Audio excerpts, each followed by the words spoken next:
حي على الصلاة.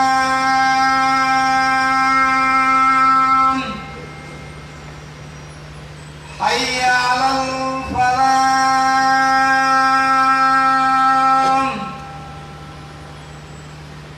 حي على الفلاح.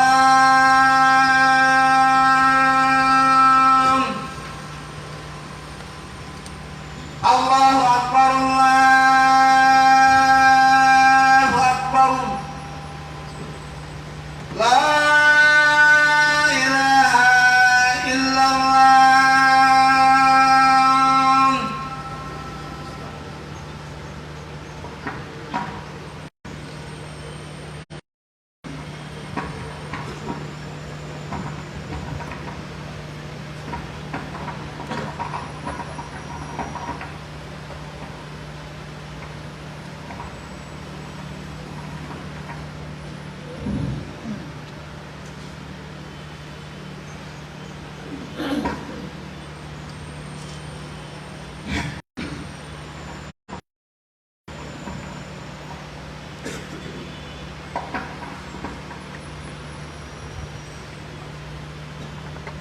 بسم الله الرحمن الرحيم. الحمد لله رب العالمين. الحمد لله وحده القائل في كتابه العزيز واذكروا إذ أنتم قليل مستضعفون في الأرض تخافون أن يتخطفكم الناس فآواكم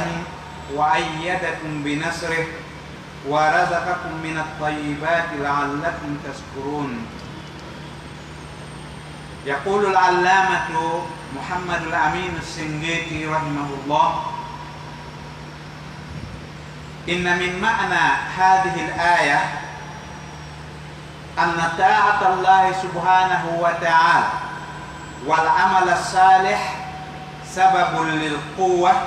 ونفوذ الكلمة. والصلاة والسلام على الرسول القائل: بشر هذه الأمة بالسنة والرفعة والدين والتمكين، فمن عمل منهم عمل الآخرة للدنيا لم يكن له في الآخرة من نصيب. وبعد، فإن أصدق الحديث كتاب الله، وخير الهدي هدي محمد، وشر الأمور محدثاتها، وكل محدثة بدعة، وكل بدعة ضلالة، وكل ضلالة في النار. نعوذ بالله من النار وما يقرب إليها من قول وعمل. ونسأل الله سبحانه وتعالى جنته وما يقرب إليها من قول وعمل. اعلموا عباد الله أن الله سبحانه وتعالى خلق الخلق بأسباب، وجعل لهم أسبابا ينالون بها كل شيء. يقول تعالى: إنا مكنا له في الأرض وآتيناه من كل شيء سببا. فأعظم الأسباب التي تنال بها سعادة الدارين تحصل بتيسير من الله. فمتى كانت الأسباب في مقدور العبد فهو مأمور بها مع التوكل على الله، ومن ترك الأسباب فهو عاجز مذموم. وكان النبي صلى الله عليه وسلم يوجه أصحابه إلى الأخذ بالأسباب للوصول إلى النتائج، فذلك سنة الله. فالسبب هو كل ما يتوصل بها إلى أمر من الأمور. فالكفار مع كفرهم بلغوا ما بلغوه لا لأنهم أقربوا إلى الله وأرضى له، أو بلغوه بمعجزة، أو بلغوه لأنهم خلق آخر كالجن والملائكة، أو ركب فيهم عقول تختلف عن عقول البشر، أو لأن عقيدتهم حق. فالطريق إلى التقدم درب مفتوح للمؤمن والكافر والبر والفاجر، وسلكوه مع الصبر والمصابرة وعدم التعجل، ولذلك نجحوا. إن يتي الله سبحانه وتعالى وبجو سنيرو دالو لك دفتر مكو تدنك عندي تي فيوندو تاوي أنو ko on yimɓe seeɗaaɓe ni ɗum ko julɓe ɓen wona yewteede andite nema Allah nyande go hari ko on seeɗaɓe ni islam on ko goto fuɗɗori ari ɗiɗo ari tato ari nayo ha ɗuuɗi seeɗa tawi noon fewno nden ñande ko on lowɓe ka hoore leydi ko on low ɓay yimɓe si ɗuuɗa ma haysi ɓe ɗuuɗi kono ɓe suusa ta e loore ɓe ɗuuɗa ɓe lo'ay hiɓe ɗuuɗi ɓe suusa ɓe lo'ay hunde ala ko selli andite noon fewndo onon tawi ko on seeɗaɓe ni hiɗon lo'i kadi ɗon hulde yimɓe ɓen ciforta on nano e ñaama ka yaltitirɗa o a sikkay ko jawre yaltiti e hakkunde ñaam feñji no cifore bange o bange e hin caapaali e hin piyooje e hin ngayuuje e hin noone manna e ko faala ñaamude jawre nde yaltita hakkunde ɗon ko cifagol takhafuna an yatafaqqadakum nnas iɗon hulwata yimɓe ɓen cilol on cende o cende kono nde wonno Allah kam moƴƴere makko nden ko kanko tun andi kande marori ko kanko tun andi nde o yaltinta nde koye waktu hombo o addata nde faago makko ngon ko hendetuma arata Allah subhanahu wa ta'ala takki on e makko o sembiniri on ballal makko ngal o arsiki on moƴƴereji mawɗi laaɓuɗi dagiiɗi fi on jarno Allah subhanahu wa ta'ala Allah ko arsikanta goɗɗo ko fi yo welto jarna Allah o qirro nema makko on so dulli Allah subhanahu wa ta'ala ƴettitay nema on naɓira nokku goo o gando mawɗo wuuruɗo e nde yirde ɗo ɗum ko cheikh Mouhamadoul Aminu Sengeti rahimahullah mo mari tafsiru qur'ana adwa'ul bayan o maaki firo o aya wonde ko ƴetteten e makko ko yen faamu wonde ko jaɓangol Allah golla golle moƴƴe ko ɗum ɗon wonata sabu heɓugol doole ko ɗum ɗon kadi wonata sabu siinede konngol ooti heɓa konngol siinangol ngol tawata yulay yaha haa ka hattata ɗon en juuli e onelaaɗo meɗen o maakuɗo sallallahu alayhi wa sahbihi wa sallam o maaki weltinirɗeɗo mofte ɓantal e annoora e darja e diina e weeɓinanede e hoore leydi ndin mo golli e maɓɓe golle laahira fii o heɓo aduna golle gollantoneɗe laahira golle gollantonoɗe fii laahara tun kono o golliri ɗe digi fii yo heɓo aduna o jangiri ko jangante fii laahara digi fii yo teddine o immane o salmine o lunne o ɓoose tuutaɓe makko mette ɗum ɗo e ɗum ɗo o ƴetta ko faala o waɗa ko faala e teddungal fii aduna yo anndu o maraka laahira geɓal o hendiki ka aduna gayo Allah dandu en ɗum ɗo annen Allah subhanahu wa ta'ala o taguɗo tagu ngu ko sabu o tagiri ngu tagu wonani tum afa hasibtum annama halaqnakum abasan wonani tum tagira ɗen ko fiye rew Allah wa ma halaqtul jinna wal insa illa liya'budun e hoore mo mari ko rewa mo kono o tagi en enen kadi yen tawe e rewoɓe mo ɓen ko sabu o tagiri nguɗo tagu doole e kattanɗe timmuɗe ko sabu ɗum o tagiri nguɗo tagu fiyoɓe rewmo kono ɓay o tagiriɓe sabu o waɗaniɓe kadi sabu fiyoɓe hendo kala ko sabu hendorte kala hunde ko tawata ko sabu hewtirte yo kamɓe kadi ɓe waɗu on sabu ɓe wawa hewtude ka hewtete ɗon si tawi a andi ƴawgol ka pilafon ɗo fewtima ko be ɗaɓɓa ɓarɗe adda calambe darna ɗon wawa ƴeeŋude ha hewtoya ka pilafon kono sa inni a hewtiray ton yela a addali sabu on Allah wallatama e on yela ko waɗi a hewtali sabu on ton ko wiyete noon sabu ko kala ko hewtinta goɗɗo faale makko on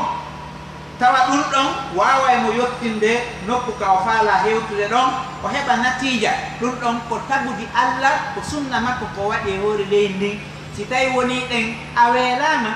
ko ɓe ɗaɓɓa ñaamete ñamminay ɗoma fiya haaru si a nawni be ɗaɓɓa lekki koyno ñawde sa faalama goɗɗum ko beeɗo waɗa sabu fino hewtira ɗum ɗon nene mariama allah waɗanimo teddungal ko wiyete kon karama kono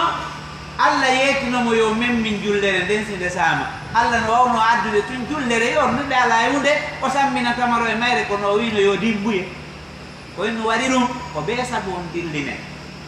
ko arsi kaɗa o sa jooɗiki ka suuda fermitike arsike on tawatama ɗon be adda taabu joɗɗina ma tamboɗa bonbongoy ma ɗum kinda ƴetta kaaƴe yeeya ma ɗum ƴetta kembu yeeya ma ɗum golla goɗɗum ko tawata sabu heɓay ko addira jawdi ndin hatta noon allah addandi ha ndir yaaja si tawi woni a memmine sabon kono be sabu memmine ko ɗum ko sunna allah mo tagiri tagi ɗum ko be sabu memmine wano e misal sabu on ko fii fof kadi ta goto innu menen ko menen sabu memminteɗo ko fii tagu mum fof ko julɗo ko keefeero ko moƴƴo ko bonɗo ko feewɗo ko ɓoyliɗo tuma o memmini sabu on wo allah subhanahu wa taala weeɓinanaymo ko faala kon ndaaru ɓe heeferɓe ɓeɗo heeferɓe yottike e kaddi ka aduna ka tawata gooto hoyɗatano fii mum ñande goo miijatano ko few kono ɓe yahi ha ɓe hewtoyi ka leydi lewru fewnduɗo e ɓe fokkiti ka mirrih ka aduna ga ɓe yeeɓi weeyoji ɗin fof ala ka ɓe memali ka nder leydi ɓe tufi ɓe ɗaɓɓiti kaji ɓe hewti nokkiyel ɗin fof kala ka banu adama wata hewtude ɓe hewtude ɗum ɗo wona fi ko ɓe yiɓɓe allah few na ɓe waliyaɓe na ɓe yiɓɓe allah hina fi tun tawde allah kadi no hokki ɓe muujida ɓe mara muujida hay fof hina wonde kadi fi allah no tagani ɓe hakkille ɓe tawata no seedi e hakkille yimɓe ɓen kala ko woni kon ka ngandi maɓɓe no e ngandi luttuɓe ɓen kadi aya e portojol moƴƴina ɗo to wal adda ɗo ɓalejo mo janga hay alifu lankitangal fof watta pièce par pièce o moƴƴina goɗɗum go koye moƴƴinale o baka ɗon yaha andi hakkille ɗum no woodi ko sabu on wona ala ka memminede e yanganagol ngol janga fi muɗum joni noon ɓeɗo allah subhanahu wa fi hewtugol ka ɓe faala hewtude ɗon ngol laawol hewtirgol ka hewtete wona corangol yehirante ngol laawol ko sabu on wona memminede wakkilale nden kañum kadi heɓo muñal kadi heɓo hara oti hawjanali natija on hawjangol natija gasata ko woni o a yanguto fi mum taw ha fi allah lan ɗon jonne o yurminoyte o jonne kono a yangoto taw arabu ɓen neɓi ko wi am hasibta al majida tamlan anta takilu lan tabluga al majida hatta talaka sabira ɓeyni a sikku teddungal ko tamarore nde daɓɓitata ɗum ñaama ɗum nanon woniri a ñaamay taw cekkiri haa ɗundi si ñaama noon tamarore welde ɗum ɗon ko sunna allah ko tagiri ko yimɓe ɓen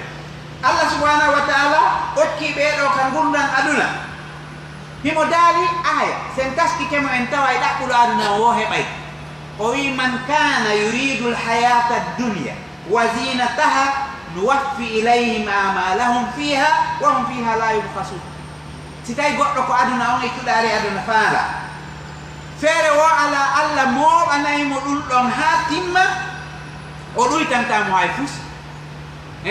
si tawi ɗa faala o addante ha timma o ɗuytata kañum kadi hay fus ko ɗuytete ko kono waɗi a memmine sabu on tun o adda wono ɓe portoɓe wono ko ɓe innata kon qurunul wusta ɗum ko ila ka qarnul hamis yani ka yirde jowaɓere ha ka yirde sappo e jowaɓere haali hay fus ɓe anda e ɓewa men hunde ala gandal ala technologie ala savan ala hay fus ala ko niwre ɓe woni e muɗum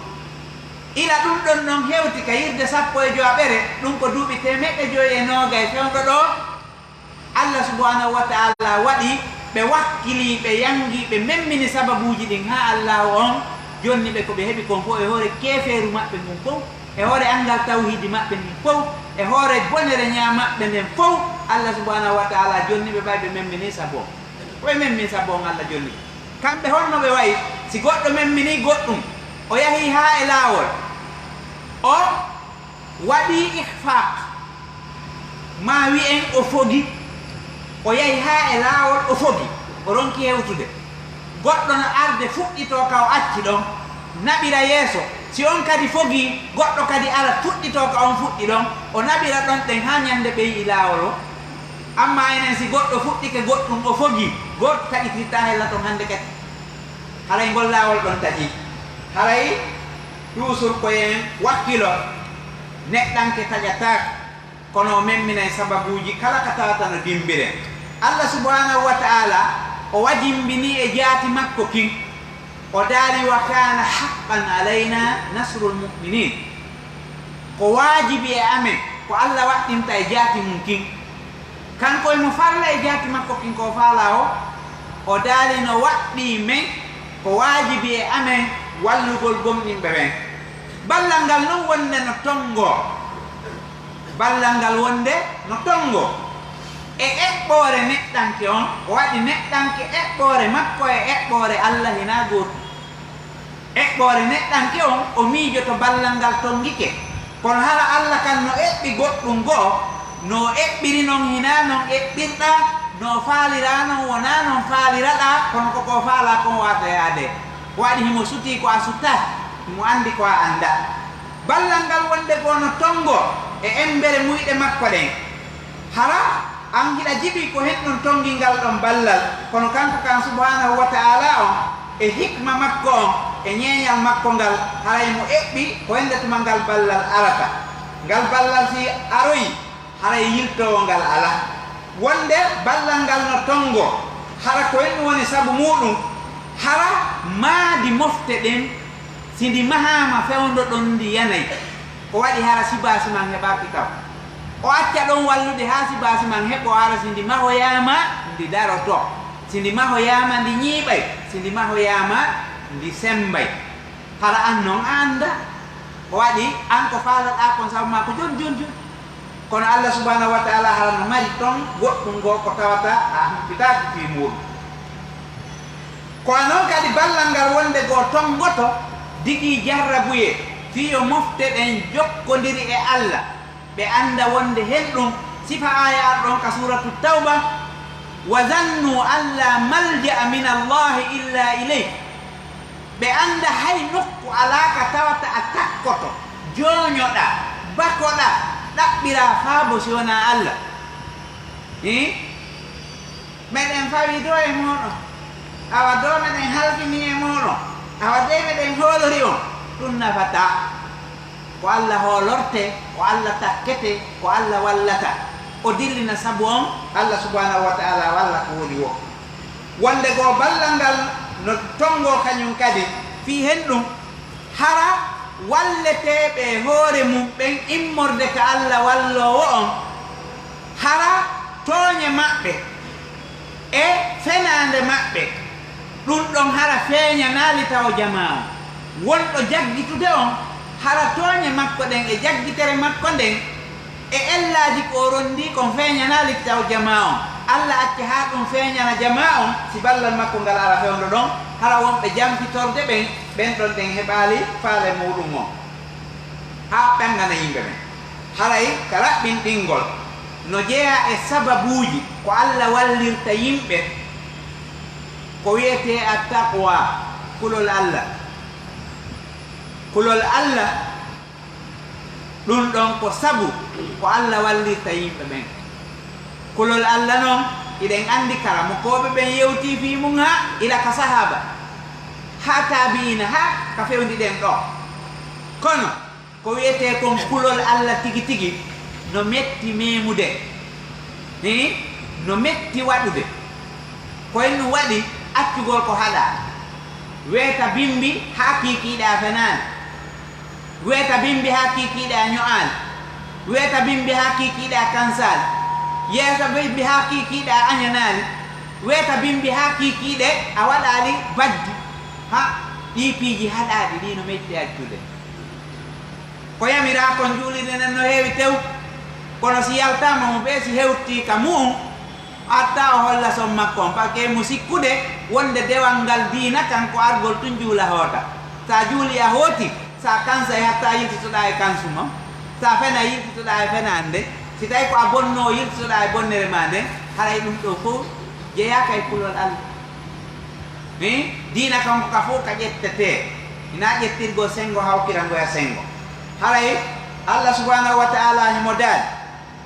hella ka kulol Allah o wi wala yumakkinanna lahum dinahum alladhi irtada lahum wala yubaddilannahum min ba'di khawfihim amna ya'budunani la yusrikuna bi shay'a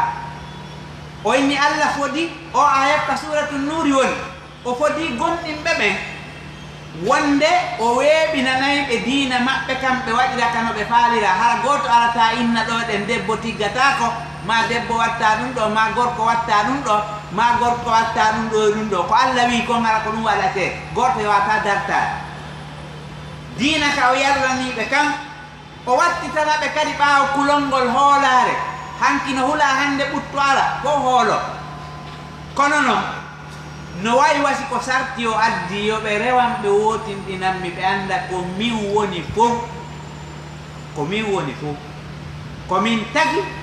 komin arsiki komin warata komin wurnata komin watta ko woni wo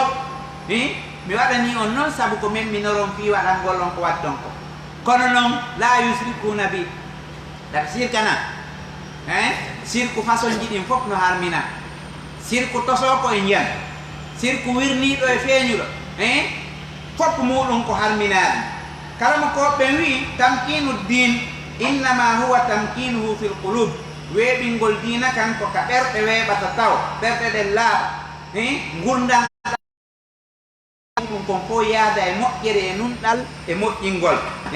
ɗum ɗo fo yaada e muɗum ko ɗum waɗi si ibnul qayyim rahimahullah himo maaki annasru wa ta'yid innama yakunu li ahli al-iman al-kamil wo wallede sembine ko jogiiɓe limano timmuɗo on tun heɓata ɗum ɗo ko ɗum ibnul qayyim maaki ko fi hen ɗum dali inna lanansuru rusulana walladina amanu fil hayati dunya wa yawma yaqumul ashhad o wi nokku goo wala tahinu wala tahzanu wa antumul a'launa in kuntum mu'minin o inni Allah wi men walla inulaaɓe amen ɓen min walla gonɗinɓe ɓen ka aduna e ñande seedotoɓe ɓen fof daroyto seedito kono noon wota on low jasinkino ɗon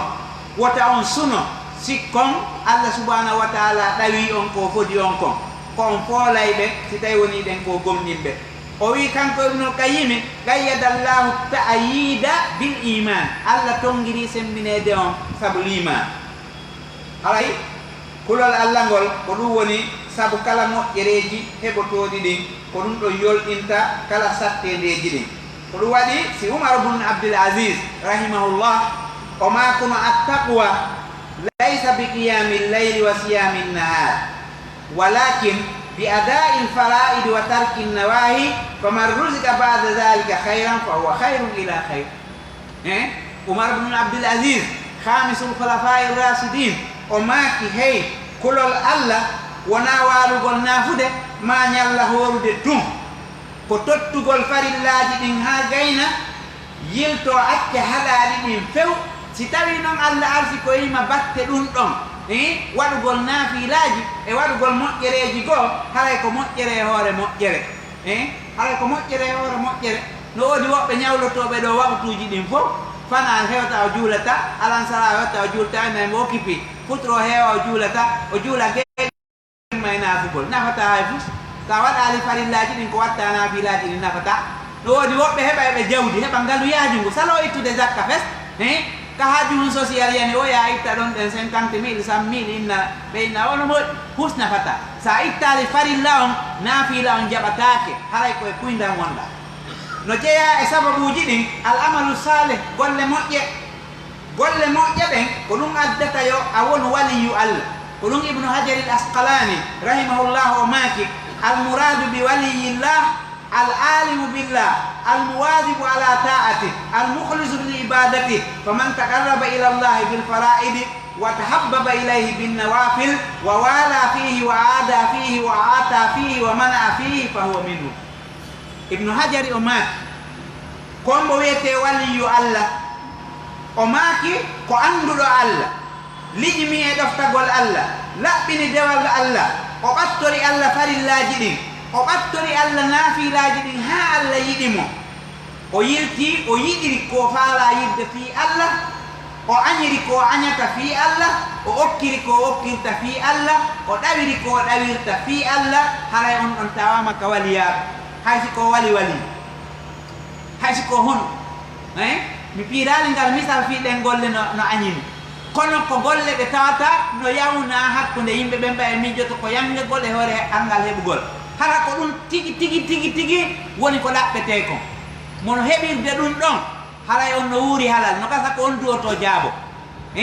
watti ɗo meteli watti abayawi yiiti watti ko wiyeteɗe gonno wiyete ñappalde molanande jooɗi fof no ara waalo e ley koyɗe mum ɗumanno si on no wuuri haram ko o wurɗo halal ɗa duwami jaabo nulaɗo maki rubba asa akbara madfuil abwab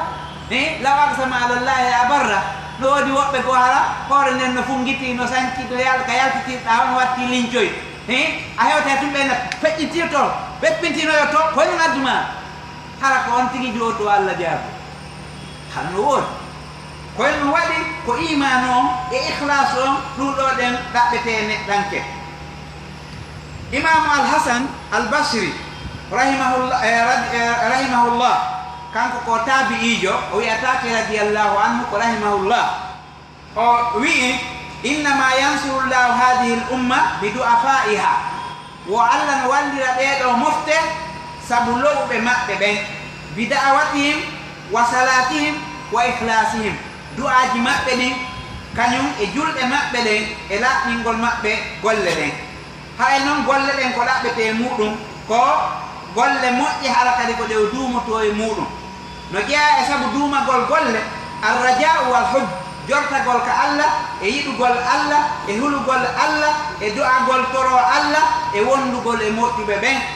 e anditigol mayde e soccagol e deftere Allah nden hara on seedata hara eɗa wondi e mayre ka janngugol e ka hutorgol ɗiɗo piiji no ƴeeya e ko wallata ɓorti duumo e golle moƴƴe أقول قولي هذا وأستغفر الله العظيم الجليل لي ولكم ولسائر المسلمين فاستغفروه إنه هو الغفور الرحيم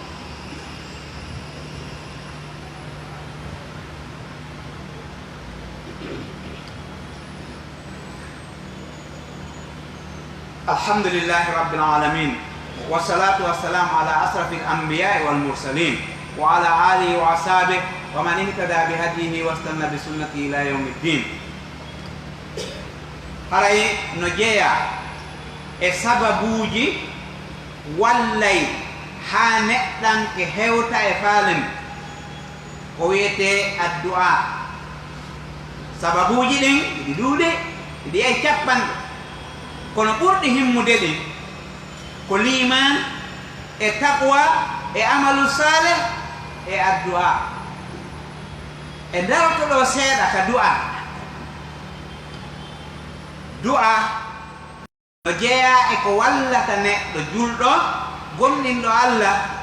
nde hewtata e faale makko harana no hawjiri non du'a noon ko en wiyete du'a ko subhanahu wa ta'ala fewta e makko toromo haaju muɗum ko ɗum wiyete du'a Allah subhanahu wa ta'ala si a hatojini e makko a ɗaɓɓirimo ko faalaɗa ma a torike mo yo sakkanoma ko hulɗa a ɗaɓɓiri ɗum laawol toragol ma laawol arnugol Allah subhanahu wa ta'ala jaɓay si hawrodiri e sartiji ɗi ko kanko daali wa ida sa'alaka ibadi anni fa inni qarib ujibu da'wata da'i idha da'an falyastajibu li wal yu'minu bi la'allahum yarshudun o hay ko an yonula si jaabe am be landike ma fi an yetobe mi woddaki dambugal angal no udditani wondo wondo ngal udditani jaabe am be miɗo jaabo landiɗo lan torimi si o tori kela miɗo waɗanamo so toraki kono no woodi goɗɗum goo hara miɗo waɗi sarti waɗangol mo si tawi o tori kelan so toraki mi tertoɗo Allah no waɗana goɗɗo hoddiranamo goɗɗum kono hara sarti hendagol mo ko so torike so toraki Allah non kamo jonnude ɗum no woodi o wi non si jiyaɓen ɓe landike ma fi an yettoɓe miɗo ɓatti mi jaaboto noddandu nodduɗo lan so noddina haray ko ɗum wiyete du'a ko miftahu rahma ko saabi wal yurmede Allah nden wa sababun li raf'il bala ko sabu ittugol bala'u arɗo e hoore neɗɗanke ma ɗum fokkitanɗo neɗɗanke hara walali tam joni noon du'aji ɗin no mari sartiji buy no jeeya e ko ɓuri himmude e ɗin sartiji ti yanane wonde hay goto wawata duñtude haaji makko on si wona Allah si Allah noon hoddiri duñcangol mo haaju on o waɗa e duñcowo mon on ara duñcam ɗanni o waɗa e tumon e duñcowo on ɗon duñca haaju on ko ɗum waɗi dagata ko ka o toro ko wona Allah dagata ko ka o wallinora si wona Allah ko ɗum ari e hadis nulaaɗo maki ida sa'alta fas'alillah wa ida sta'anta fasta'in billah sa toroto toro Allah sa ɗaɓɓira e ballal ɗaɓɓira Allah subhanahu wa ta'ala toɓɓere ɗin mene nden wota o du'o junubu ma ɗum taƴugol enɗan ma ɗum o ɗaɓɓa fi yo harminaɗi heɓo ɗiɗo fof dagatako no ƴeeya e sartiji ɗin yo taw hara a ala tororde Allah fi jarribagol mo Allah na jarribeteɗo kanko ko jarribotoɗo kono na o jarribeteɗo Allah noon jarriboto kono kanko o jarribatako innugol joni miɗo torade dardo Allah so waɗe ɗum wattake toro Allah hara hiɗa yanana o waɗay ko faalaɗa kon toro Allah e hoore hiɗa yanana wonde o waɗay ko hendetuma o waɗata ko ɗum ɗo woni a anda kono o waɗay ko honto o waɗata a anda kono o waɗay ko hendetuma o waɗata a andata koye hombo o waɗata a anda ɗo wawa hara du'a ko toriɗa kon jaabo hara ko tamirawo ma jatirawo ma hendoyto tama yino ma ɗum du'oɗa ko aduna Allah inna ko kala hara ɓurma moƴƴande miɗo maranma ga ar ɗiɗo piiji fof o sartiji oye oti hoolo wona fi jarribagol oti woni wadde ko noon kadi hara du'a on sohlintamo gay tottugol farillaji ɗin oti no jooɗi no wirdade ma no jooɗi no wadde du'a ma no jooɗi no janngude alqur'ana waktu on heewa jokka haaju ma jokka haaju ma on du'a ɗon jabatako si du'a on a jokkimo a farilla laawi kema ya anndu on du'a ɗon daɗi jabade koyno waɗi haray ko du'a on ɗo yeddude Allah fewndo ka woni ɗo ko noon kadi no jeeya e sartiji ɗin hara oti ɓittaki o innami torike jabade no ko noon kadi no jeeya e sartiji ɗin moƴƴingol ɗengal ngal nde oti no du'o hara o du'oto e hoore needi o du'o hara o du'aki ko haana hara o du'atako ko haana wadde nde mo du'oyo taw hara koko haani du'ade o du'i ko noon kañum kadi nde mo du'o yo du'ol yankinare e ɗengal koyra o du'ora kadi inɗe Allah subhanahu wa ta'ala moƴƴe ɗen arɗe ɗen ka sunnanelaaɗo Allah sallllahu alayhi wa sallam ko noon kadi no jeeya e sartiji jaaba gongol oti lismo ñaamugol ko ñaamugol ko halal yani ñaamugol ko dagi o woɗɗito ñaamugol ko hal haray no jeeya e tugale du'a ɗen ɗum ɗo ko sartiji ɗin tugale ɗen ka du'a no yahi wana tugale jowi tugalal alnangal ko du'otoɗo on tugalal ɗimmangal koko du'ete kon fiimu tugalal tammangal koko du'orte kon tugalal neeɓangal koko du'ete kon e mu'u tugalal joɓangal ko du'anteɗo on ma du'eteɗo e hoore mum on ko ɗeɗo tugale joyi du'a mari du'otoɗo on ko kala fewtuɗo e Allah du'i woni ko moƴƴo woni ko bonɗo woni ko julɗo woni mahinawo julɗo fo o yama du'iɗo ko du'ete kon yo taw hara koko sar'ina du'a noon sar'intake si wona hara koye Allah o fewtina sa du'i ka a fewtini ko wona Allah haray sar'inake ko ya wiu ya Allah ma ya rabb ma allahumma ma ɗum ya rahman ma rabbana hara fof ko Allah fewtinɗa amma kaari ma hunde kaari ɗum ɗo ngaray sarinaka dagatako ko du'ete fi mum kon yo taw hara sirku ala e muɗum sirku hara ala e muɗum few yo taw hara nokkure kadi ka du'eteɗon yo taw hara ko nokkure ka zamanu hara ko zamanu jaabotoɗo du'a e muɗum mo du'a jaaboto e mum ma nokkure nde tawata hinde laaɓi du'a no jaabo e muɗum du'a yo taw hara ko moƴƴere o du'ana Allah hokkor kaari feere ɗum ɗon no harmi du'a go Allah hokkor mo jawdi harmundi no harmi du'a go sifa ɗin ɗon piiji fof mum koko harmi yo taw hara ko moƴƴere oti du'ante si tawi woni ko mad'u lahu du'anteɗo ɗum ɗon haray ko moƴƴere wona du'anede ma mad'u alayhi du'eteɗo e hoore mum si tawi woni ɗen oti ko mo tawata Allah subhanahu wa ta'ala no fewtini du'a golle hoore makko yo Allah dandu en du'ede e hoore mum haray no jeeya e nafaji du'a on iɗi ɗuuɗi ha kala ko ɓen no ɗuɗɗini ɗi nafooreji muɗum on kono yen andu ala nun ɗum taw du'a ko dewal du'a ko dewal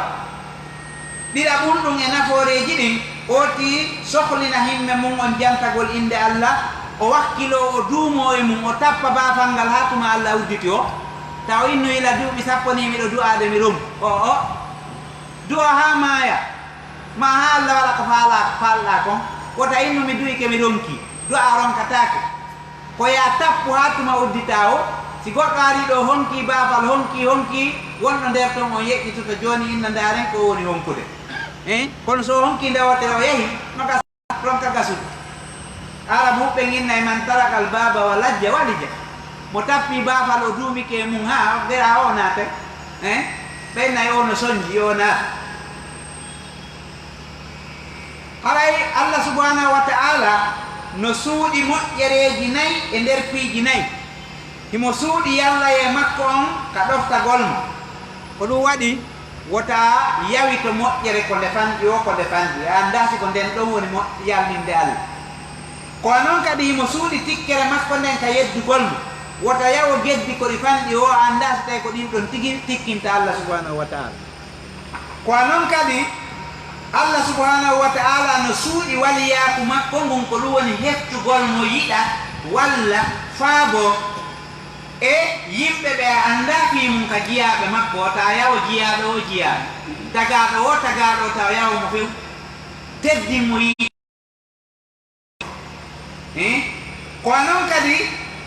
himo suuɗi jaababuye du'aji ɗin wota a yawo du'a wota yawomo no kasara ko on du'a ɗon ɗen siinete jonnay makko jonnay ko faaloɗaka haray noon no jeeya e nafooreji du'a oni yo taw hala ɓernde ottinden no fewti ko du'oto kon ko ɗum woni dewa no jeeya e muɗum nafooreji du'a Allah acca ha satta o itta satten nden fewndo ka o nodda ɗon kono yo taw hara a fuɗɗinomo noddude adde satten nden arde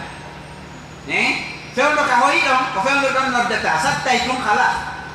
jaaboto kisan kono sa acci ha ko tawi ñande satten nden ari o duwiɗa no gasa hara neeɓi ni ko fewndo ka hoyende fuɗɗotoɗa du'aade no jeeya e nafooreji du'a on adday yaajugol fondo neɗɗanke no jeeya e nafoore du'a on adday dakamme ka wonki oti o heɓa limanu yiɗgol Allah subhanahu wa ta'ala o fawo e makko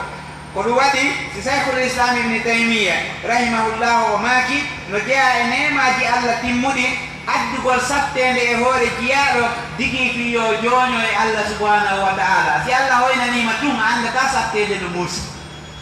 kono ko ñande sattiraɗa jooñoɗa noon e Allah subhanahu wa ta'ala anda sattende no muusi no andina neɗɗanke on kadi wonde mo loyi ko Allah woni itto sattende sohlinamo e yeƴƴitagol e ayibaji makko yeƴƴito e junubaji makko o moƴƴina alhaali makko on hakkunde makko e Allah o heɓa jokkodiral mawnungal hakkunde makko e Allah o du'a ko joga jumɗo nunno jurɗo mala joga siona du'a yo tor Allah subhanahu wa ta'ala walla no jeya nyaawore kala mo ko be go no winni du'a on ko farilla be dallinori ko Allah dali ko uduni astajib lakum be inni yaade hay dum don no holli wonde ko farilla no jeya e be wolu be dum yoga e kala mo ko be kamaliki e ka yoga e safa yanko be wobbe wi du'a on ko yida jumhurul ulama on ko dum wi pour be du debe ngi be gandal aram be sakkitibe be inni du'a on ko yida ka kala mo ko be hanaf e maliki e safa e hanabila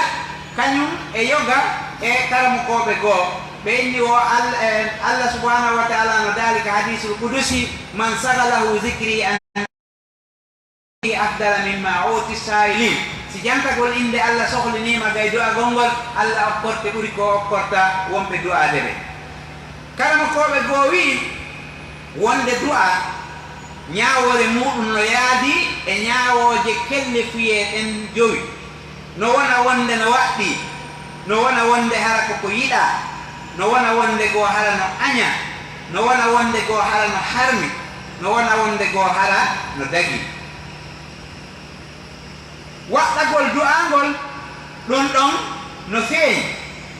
Allah subhanahu wa ta'ala so fewtinima nemaji makko ɗin haray yettugol mo ngol waɗɗi ɗum haray rewgol mo ngol kadi du'o hoykinkino yeeso makko ɗum ɗon ko waɗɗi ɗum wonde hala no waɗɗi no wona wonde no yiɗa wona sifa du'a ul istikhara ma ɗum wonde no aña wona so tawi goɗɗo falji du'ike hoore muɗum siko ɗum yo Allah wara ɗum no aña ta goto wowlu sifa ɗin haalaji sifa ɗin haalaji yo hoɗi reno wowlugol sifa ɗin e hoore makko no wona wonde no harmi wona noddugol kona Allah toro goɗɗo ko mawni wo toromo goɗɗum ko tawata ko Allah tun wawata wadde ɗum kadi ko du'a kono ko harmuɗo no wona wonde go hara no dagi wona du'agol hunde yo Allah ɓeydane moƴƴere nde tata heɓino kono haray ɗa faala ta ɗum ɗon geddi ala e muɗum kala mo koɓe ɓen ka malikiya wona imamu Qurafi imamu Safai e Ibnu Taymiya ka Hanabila imo suɓi nden feere ɗon kañum ko Ibnu Qayyimi alay ko nden feere ɗon ɓuri gistude wonde du'a no ara e alhaaliji go hara ko waɗɗi ɗum ara e alhaaliji go hara no harmi ara e alhaaliji go no yiɗa ara e alhaaliji go hara no aña haray noon du'a on ko noneji ɗiɗi ko du'a o dewal e du'a o toragol ɗiɗo ɗiɗi noon no yollodiri ɗiɗi noon hiɗi yollodiri wonde go du'a on no wona du'a toragol wonde go du'a on wona du'a dewal haray ko ɗum Allah daali ud'u rabbakum tadarru'an wa khufya haray ɗiɗo fof muɗum no yollodiri ka kala e ɗum ɗa no nodda ɗum ɗaade nas'alullah subhanahu wa ta'ala an yuwaffiqana lima yuhibbu wa yarda ربنا آتنا في الدنيا حسنة وفي الآخرة حسنة وقنا عذاب النار ربنا اغفر لنا ما تحب وترضى وعنا على ذكرك وشكرك وحسن عبادتك اعلموا عباد الله أن الله سبحانه وتعالى أمركم بأمر بدأ فيه بنفسه وثنى بملائكته وثلث بالمؤمنين وقال سبحانه وتعالى إن الله وملائكته يصلون على النبي يا أيها الذين آمنوا صلوا عليه وسلموا تسليما Allah men tori kema hokku men moƴƴere ma nden aduna e lahira men tori kema dandu men boneji ma ɗin aduna e lahira men tori kema hokku men hawrindinede e ko yiɗɗa yarliɗa men tori kema ya Allah jeyɗo teddungal hokku men teddungal duumotongal aduna e lahira rabbana waffiqna lima tuhibbu wa tarda wa inna ala zikrika wa shukrika wa husni ibadatika rabbana hab lana min azwajina qurrata a'yun waj'alna lil muttaqina imama اللهم صل وسلم وبارك على سيدنا محمد وعلى اله وصحبه ومن اهتدى بهديه واستنى بسنته الى يوم الدين واقم الصلاه ان الصلاه تنهى عن الفحشاء والمنكر والبغي يعظكم لعلكم تذكرون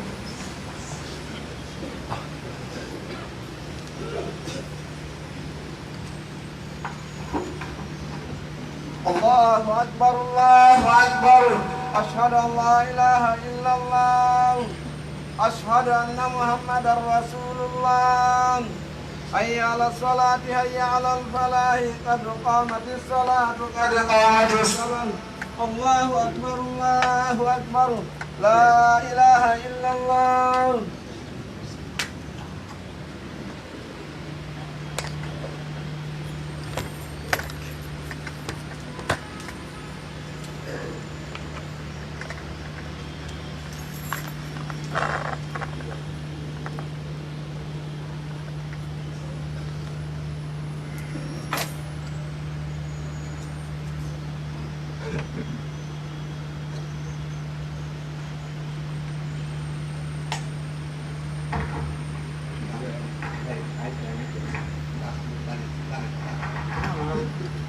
سووا واعتدلوا تراسوا وتقاربوا وسدوا الخلق ممكن يسفي جدا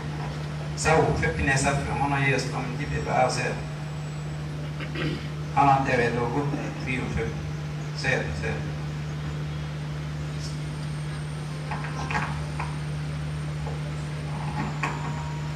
الله أكبر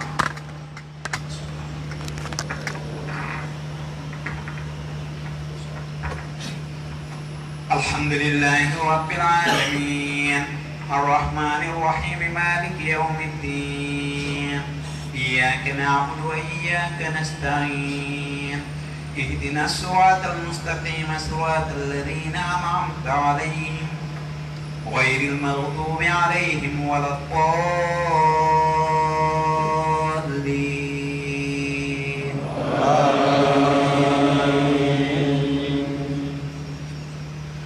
أفحسب الذين كفروا أن يتخذوا عبادي من دوني أولياء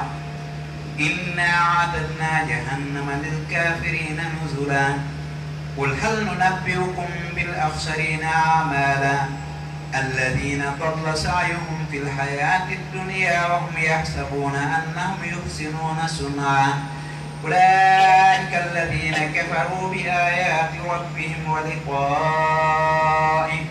فحبطت أعمالهم فلا نقيم لهم يوم القيامة وزنا ذلك جزاؤهم جهنم بما كفروا واتخذوا آياتي ورسلي هزوا الله أكبر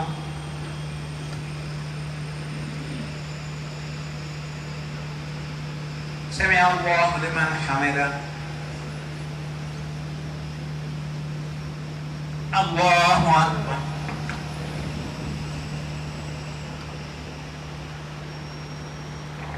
الله أكبر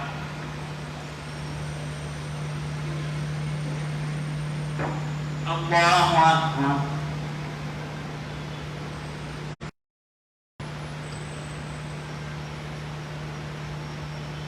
الله أكبر الحمد لله رب العالمين الرحمن الرحيم مالك يوم الدين إياك نعبد وإياك نستعين اهدنا الصراط المستقيم صراط الذين أنعمت عليهم غير المغضوب عليهم ولا الضالين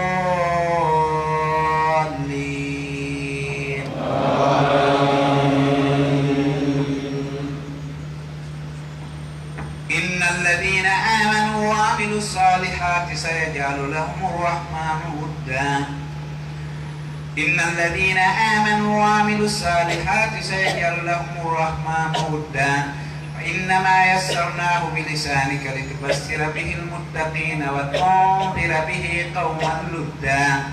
وكما أهلكنا قبلهم من قرن هل تحس منهم من أحد أو تسمع لهم ركزا الله أكبر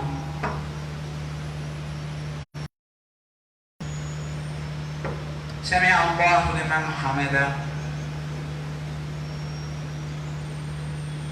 الله أكبر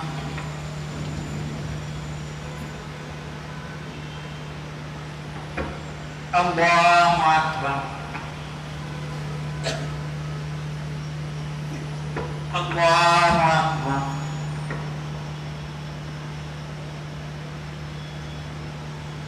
الله أكبر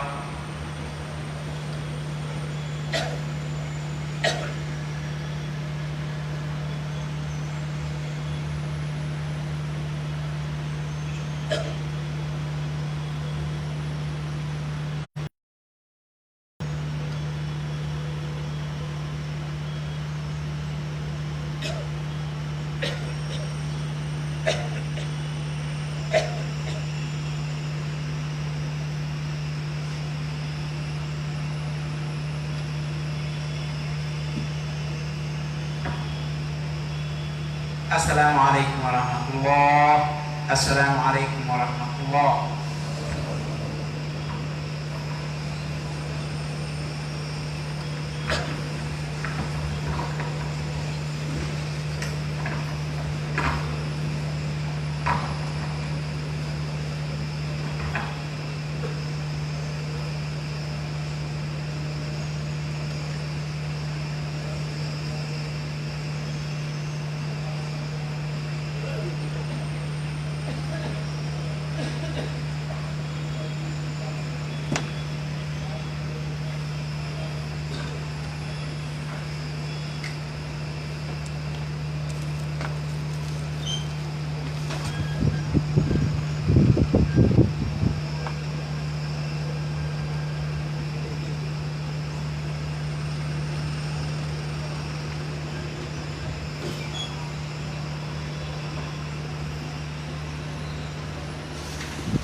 الله الرحمن الرحيم. الحمد لله رب العالمين. والصلاة والسلام على رسول الله وعلى آله وأصحابه ومن والاه. السلام عليكم ورحمة الله. أي يا جماعة في الله سبحانه وتعالى يا الله ولا كان تريك يا الله وبأنني جبي تريك يا الله وأن جبنا بجولا. أي سيديوتي ما كان لو كان من يفعل بلند. أي بسم الله سيديوتي كان يموتني بدعاء ولن بجد المسلة. أي ما كستي ونكسي دلنا إن شاء الله وتردوا إن شاء الله.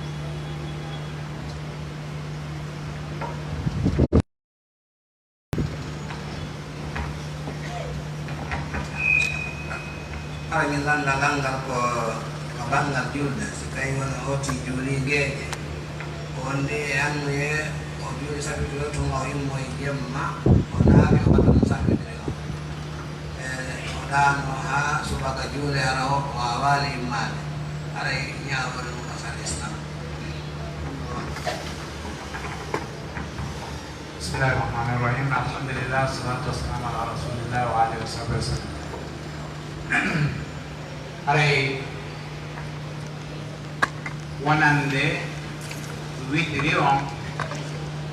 ko julde jemma si woni ha fajiri on fiiri oti julale le aray waktu mayre on ko wonde go atti ko wete rakata e fajiri on ɗon aray fiɗata mum ari jonnon si o ɗani ke o juulali ha subaka on fiƴƴi o juulali yo juulu rakatayel fajiri on o juula subaka on si wonoyi noon karamo koɓe goo kadi no maaki imo wawa yoɓoyde witiri kono nayi inde witiri o yoɓa manam koyo juulu wano kawalluha darɗe yer ko heɓi feere o o konta baraji heɓoto ɗin non o yoɓiri ɗi witiri waktu mum on laawi e kono joni mo wadde baraji goo ko tawata jonnitaymo jogguɗina kala mo koɓe ko kadi ɓayi tande peheɗen no wokodira dalilaji ɗin kadi no wokodira woɓɓe goo kadi no wi no yoɓi kono wotti acca e han nangen ɓanto seeɗa so yoɓa kono ko ɓuri nanade sa yoɓa e witiri on wona ya wat darde wotere ko waɗi witiri ko jemma darde jemma joni noon siko ñalawma wonta a juulude a juula e safi yani koya kontu ko safi wonta juulu darde ɗiɗi nam nam ɗi o kono ko matɗo ɗiɗo on ɗo joni no sawi on mbimi on waɗi ɗo ni aray hakkude men lamɓe ɓen no harjude moƴƴi hakkude men maɓɓe ɗon ɗo est ce que wono du'agol huɗaɓe ɗon arani no hawti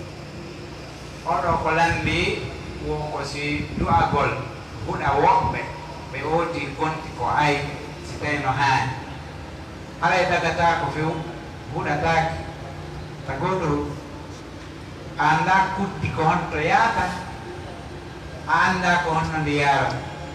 si tawi a huɗi tawi mo huɗuɗa on le wona huɗata tawa kay ara huɗtini yaata e makko koye ma ndi arton andi haray marsade wala no makita goɗɗo huɗu sa si kuddi yalti ka hunduko goɗɗo ndi jinda e woni si tawi woni ɗen huɗaɗo ko huɗaɗo ndi yaha e makko si tawi huɗaɗo hina huɗaɗo ndi hayloto handiron ka ndinna Allah konto mi yaata Allah wi a woki ko hewɗa ɗo ndi arta yaaka nde hewɗi haray ɗum wattake toro Allah yo Allah fewnu ɓoyliɗo on yo Allah addu yurmede e yoruɗo ɓernde on si tawi ɗum ɗo fof o hoddirano e o yo Allah halanɗon ittumo adda goɗɗo o wattitamo yo wattitu kanko e mani no wattitira yani wattitugol goɗɗo ɗum ko golle Allah Allah subhanahu wa ta'ala holli en si tawi no yimɓe ɓen ko ni luttirayno la fasadatil ard قلنا يا ويلي ولولا دفع الله الناس بعدهم ببعض لفسدت الارض سيتاينو نا تاودي الله tabe o adda be siko goto to ko tono dictature on e toñi ɓe waɗa e no Allah inde fof lante fof ndi bona kono oɗo kam hattini wiide ɗon a ɓuri makko ala ko fewno Allah tappatama boy Allah jaɓataɗo yaw ha e lawol ko hattinɗa ɗon wiide hande kadi goto susatala hande kadi goto watta ɗum ɗoyɗo komi falawami waɗe ko fewno Allah e nanta o na ko falta o watta koko min mi faala kon watta alay ko ɗum waɗi goɗɗo renoto e huɗugol fuɗatake na wonande ka landal ko ɓelandi fijuno maka si on pile waɗi sappi e ɗum kulol taw ron ko wawoyde waɗoyde o heɓoyi noon tan juuɗe toygol e nder jemma on honno o warra ɓeɗono landi si tawi hoti waɗi sappo e witiri kalande jemma o fi huɗugol o tawɗano o ronka finde si o finoyi jemma no on o warrata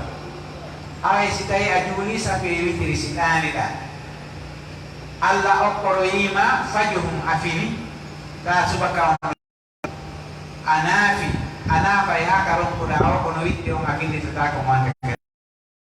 donc nde waɗire pewatte findititaka a juulay noon rakaji ko malla juulde min komi lamdi noon wona ɗesade jaaje wonade ka Qur'an imamu watta ɗe ka julde nanani koy sadde jaaje ɗe Qur'an wo nori ka jangete ha hewta ɗon ko sujude e yo nam sadedaki Qur'an jon imam on noon si tawi no julnude farilla hewti ɗon o watta ɗum ɗon noon waɗa ɗon sujude ɗon kono sari o haraɓe ɓawa woɓɓe ɓe sutaki imamu ɓe wawata famude fi ɗum noon kamɓe ɓe waɗa ruku imamu ŋattoya ka ɗuma Allahu akbar kamɓe ko ruku wopodire ni wopodire ɓen ɗon kono haray oɗo ko landi ko fi sujuddeje ɓen ka Qur'an hay sujjugol sujuddeje ɗen ka Qur'an woni oti nawday woni o heɗoto jangowo onno jangude mo heɗi woni o juulay woni no sunnina sunna tentinaɗo si oti hewti e nokkuli ka sujjeteno yo sujju wo jonnon no ara e waktu imamu on sujja ɓawojo ronka andude kanko ruƴƴa no sujji an a ruƴƴi mais kono imamu on sujja an ruƴƴa haray o adi kon taw imamu si tawi mo mari fiqhu ka diina o daaray ɓe o julnata ɓen si tawi ko nanayɓe ko woni wowlude kon woni ɗon o ƴettay ɗum aya ka sujjete ɓe anda kisan par ce que ɓe nande inde wa harru sujjatan wa bukiyan wa yahruna lil asqani sujjatan o nanay ɗum ɗon tuma anda pelley ko ka sujjeteni o heɓlo kisan sujju gongo imamu on sujjay ɗum fof sujja o waɗi ɓe andi ka sujjete kono si tawi wona jangede ko woni ɓawa makko so janggay aya ka sujudu woni himo hani andindeɓe ko hatti o hewtude o inna awa sippe ka darde anere mi janggay aya ka sujudu woni simi sujji nani ɓe nawa ɗon ko sujje tum ɓe sujje ko waɗi o andiniɓe ɓe heɓe anda ma o inna ka darde ɗiɗaɓere nde ɗen juulande mi hewtay ɗum ka sujudu woni ɗon kadi simi sujji koyon sujju ko ɗum o hani waɗandede kono yo julno tumɓe anda hay hunde o hoyto ɗum tum kanko sujja kanko e mo andi kamɓe ɓe anda ɗum ko ella imamu o kono si tawi aɗa wadde kadi imamu on sujja an hina ruƴƴi a fayti a sikkude o ruƴƴa a andi o sujji ko ya sujju tawtoyamo kisan kayim ka rukuma dinat sujja tawtoyamo si tawi woni ɗen noon innugol ma ya sujju tawi o ɓantike o darike o happi o wi Allahu akbar fi ruku ko ya ruƴƴu kadi so artoyi tuma wi Allahu akbar fi ruku ko ya wopodiri e makko emo ruƴƴiɗa sujjude ma eɗa sujji mo ruƴƴude nan a andi o sujji ko ya sujju tawtoyama accita ruku o si tawi woni innugol ma a sujji tawtoygol mo tawi o yimmike a andi ko ruku o woni wadde alay ɗon hunde fawaki mo ɓawa ɗum imamu rondantoma ko tata kon a woppi mo woppa hawru mon o kono haray imamu on no hani andude ɓe julnata ɓe sergi se don toppere wi hara baabo ɓe buko sutaki almami no hani noon ƴe tawde hara ɓaawo ɓen no sutodiri hayso ɓe sutaki imam hara kamɓe ɓe sutodiri hayso ɓe sutaki imam kono dagatako ka sappeji ɗin waɗe hara a sutaki sutiɗo imam yo taw hara oɗo no suti imam an hiɗa sutimo oɗa kadi no suti imam an hiɗa sutimo no jokkodiri no waɗi jolo kowal ha hewto e sakkitoro oɗa so waɗi an kadi waɗa sabu ko waɗi ko kono yo goɗɗo juuɗo hara o sutaki imam o sutaki sutiɗo imam jolo kowal sappeji ɗin fo ay hunde jogoɗira ɗum ɗon harayno wonde e ayyiba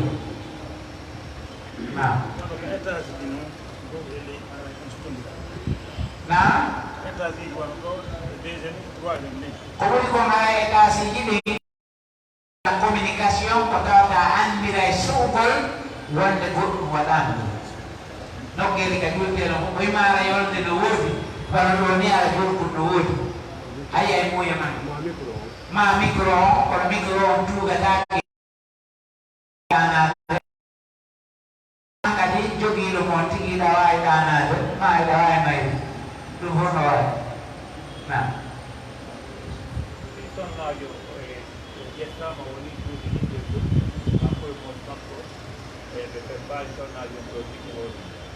ko tawi ko jottimo pompi wonno ka teŋi e kiika esta welema makko famɗo sonnajo si woni ƴeɗiɗi jondata si tawi woni ɗen suddiɗo jommama ka gorko tawi gorko on ala tottande mo hakkeji ɗin ko tortide hoore makko alay ko gorko on acciti ɗanni so accitimo o yeddino si gorko on noon inni jaanira e accitu gongol ɓay ko kanko Allah jondi wigol accitingol o wenni o sala e waɗa yittere mone alay sari on bambana e debbo on ñawore waɗe hakkude maɓɓe gorko on si jaɓade accitude debbo on tortike hoore mum ɓe darike noon ɓe ñaawa debbo on jollita gorko on deŋe muɗum ɗen ko laɓɓira debbo goo kanko debbo on ko yeddino imma o yeddino edda jergal lebbi tati maɗum o yeddino edda fas ko wiyete firtugol ngol ko ɗum woni laksindande wotere ɗum wiyete fiilordu hondu karamo koɓɓe no lotodiri ɗon si tawi ko edda jergal o yeddino to so edda laksindagol si ko edda laksindagol tum ara en wawi wadde fiilordu hondu ma waɗa lebbi tati ɗum ɗo ko waɗi hono debbo oɗe wona waɗede woni noon ko justice ñaayi ma ko goƴƴiɓe karamo koɓe mba ɗum anduɓe fimu kibbi fi salamu aleykum warahmatullahi tabaraka ay ko hokkalanɗi du'a manto e saga woni o yeyi a jaɓalanɗu waɗa man landa du'a o ma ay fof ko joni ɗo بسم الله الرحمن الرحيم اللهم صل على محمد وعلى ال محمد كما صليت على ابراهيم وعلى ال ابراهيم انك حميد مجيد وبارك على محمد وعلى ال محمد كما باركت على ابراهيم ربنا اتنا في الدنيا حسنه وفي الاخره حسنه وقنا عذاب النار ربنا هب لنا من ازواجنا وذرياتنا قرة اعين واجعلنا للمتقين اماما اللهم اشف انت الشافي اللهم اشف انت الشافي اللهم اشف انت الشافي اللهم عافنا في ابداننا اللهم عافنا في ابداننا وامنا في اوطاننا واصلح اللهم ولا تغفر لنا يا ارحم الراحمين اللهم لا تسلط علينا باعدائنا ولا تسلط علينا اعداءنا اللهم لا تسلط علينا اعداءنا اللهم حل بيننا وبين اعدائنا اللهم كن لنا ولا تكن علينا يا ارحم الراحمين اللهم كن لنا ولا تكن علينا يا ارحم الراحمين اللهم اعنا على ذكرك وشكرك وحسن عبادتك ربنا عليك توكلنا واليك متنا واليك المصير اللهم صل على محمد وعلى ال محمد كما صليت على ابراهيم وعلى ال ابراهيم انك حميد مجيد وبارك على محمد وعلى ال محمد كما باركت على ابراهيم وعلى ال ابراهيم انك حميد مجيد سبحان ربك رب العزه عما يصفون وسلام على المرسلين والحمد لله رب العالمين.